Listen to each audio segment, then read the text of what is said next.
Right, today I'm doing another double up. I've got the Oppo Reno 13F and the Oppo Reno 13 Pro. Both of these are 5G phones because this is New Zealand and we only care about 5G phones. Oh, well, we certainly don't care about 3G phones anymore, that's for sure. Um, this is in graphite grey. This is in plume purple. Both phones come in those two different colours. So the Pro is priced at 1399. So that sort of puts it in between. It comes in under your sort of your base level iPhone perhaps, but above your sort of certainly above your iPhone 16e. Whereas this is only $699, which is, well, it's cheaper than a lot of phones. It's cheaper than a couple of the A series Samsung phones. So and yet, yeah, you'll be amazed at what that $700 phone can do. You'll probably be amazed at what this $1,400 phone can do, because really, I think you can compare it with phones that are above that, sort of like your base level iPhones and your upper end Samsung Galaxies, those sorts of phones.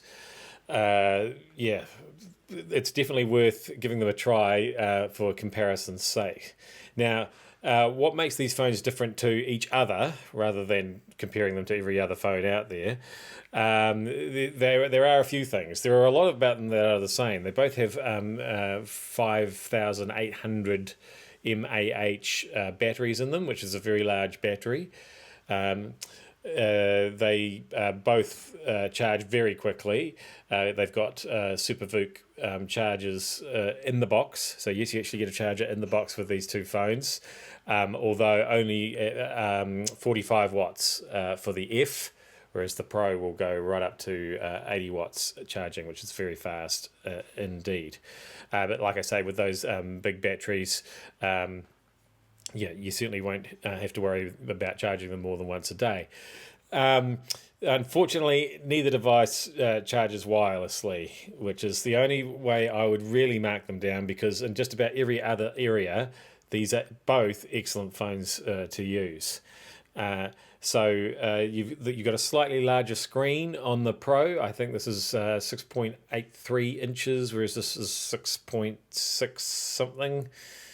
Nearly, so around there. But as you can see, there's not a great deal of difference. The Pro is sort of slightly taller, and of course you've got different chips in there as well. So if I can just bring up some of these stats so I don't get them wrong, the F is running a Qualcomm Snapdragon 6 Gen 1 mobile chip in there. So, the Qualcomm Snapdragon chips, are very reliable. It's very fluid to use, very little stuttering or stammering or pausing or waiting for anything at all on that. Meanwhile, we've got the MediaTek Dimensity 8350 in this phone. That might not mean much to you, but let me assure you, it absolutely blasts along.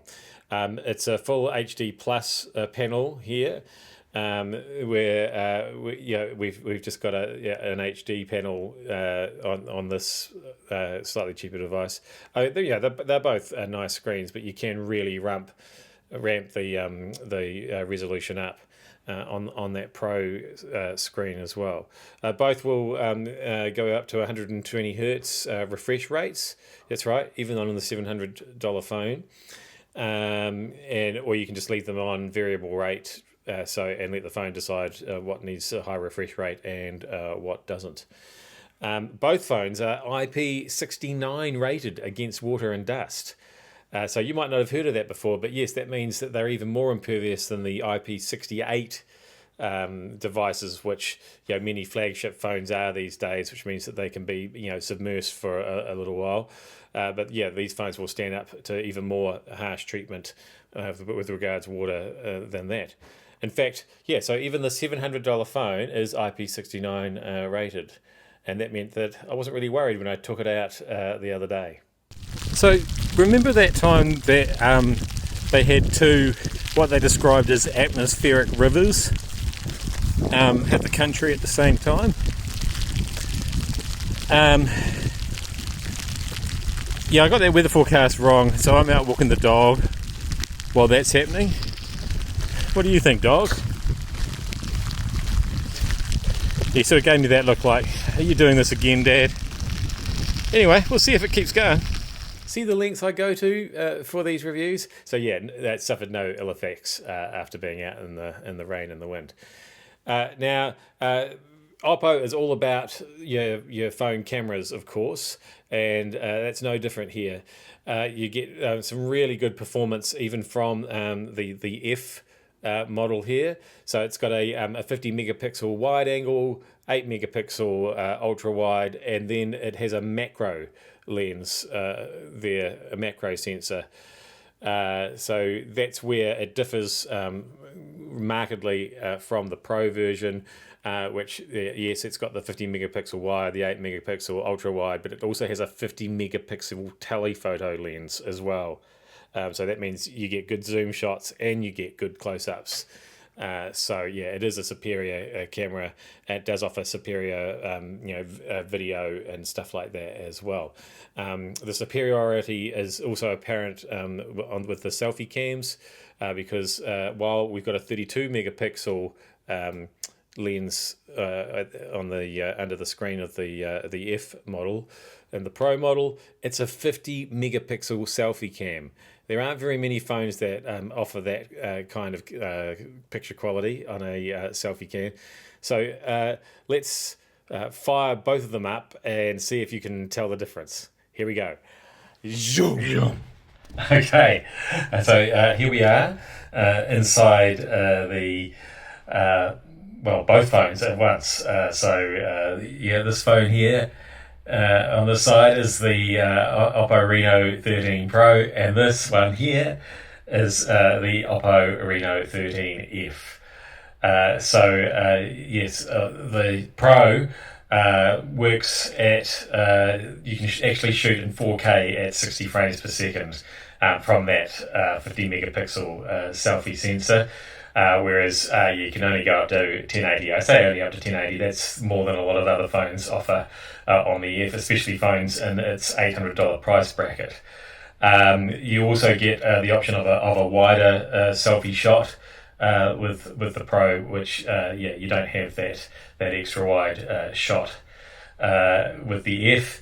And the Pro also will do autofocus on the selfie camera too, which is quite cool.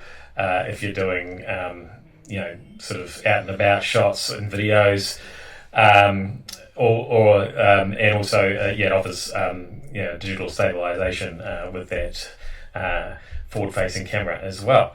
So yeah, there is a definite point of superiority for the Pro, as you would expect, but I mean it is a lot more expensive. Still not as expensive as a lot of other flagship devices that don't have cameras that are anywhere near this good, and might not even have the performance in terms of battery or the power of the chip, as well.